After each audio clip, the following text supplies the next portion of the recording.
Today, I want to talk about why I hate Avengers Infinity War and Endgame. They're certainly well-made movies with good pacing and sufficient time given to a plethora of colourful characters, but they could have been so much more.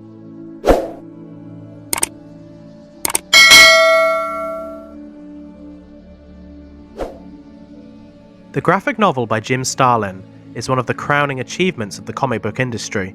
It tells the story of Thanos, who assumes godlike powers and is bent on destruction. Unlike the movie, where his motivation is to depopulate the universe, which really doesn't make sense if you consider the emptiness of space, the original Thanos revels in annihilation to impress the personification of death. At his right hand is Mephisto, an inversion of the Faust story, because instead of Thanos being dependent on him, the devil is drawn to his power. The graphic novel is also able to explore the theme of theodicy, or in other words, answer the question, how can God exist when there is so much evil in the world? Thanos taking control of the universe demonstrates it can't be as bad as some atheist thinkers would have us believe. Instead of an indifferent God, we have a malignant one. Instead of natural disasters, planets explode without warning, and for no organic reason. Thanos achieving godlike powers opens up other interesting questions, such as how to defeat a being which is all-powerful.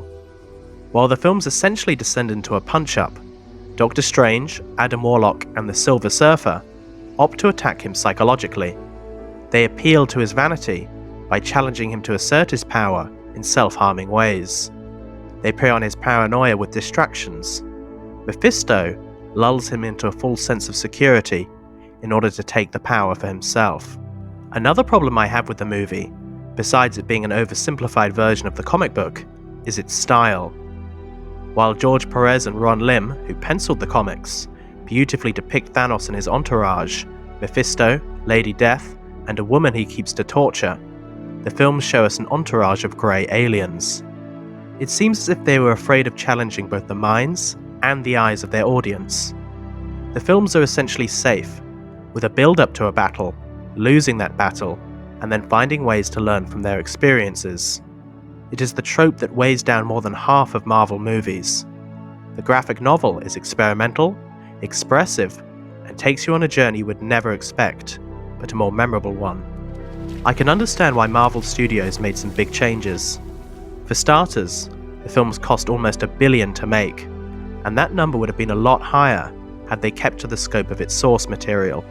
Plus, the protagonists of the graphic novel are not the best known anymore. Adam Warlock has never been seen on screen, and Silver Surfer was essentially doomed to relative obscurity after the disaster of the Fantastic Four movie. Therefore, the story had to be changed to accommodate the likes of Iron Man, Thor, and Hulk, but it was mutilated in the process.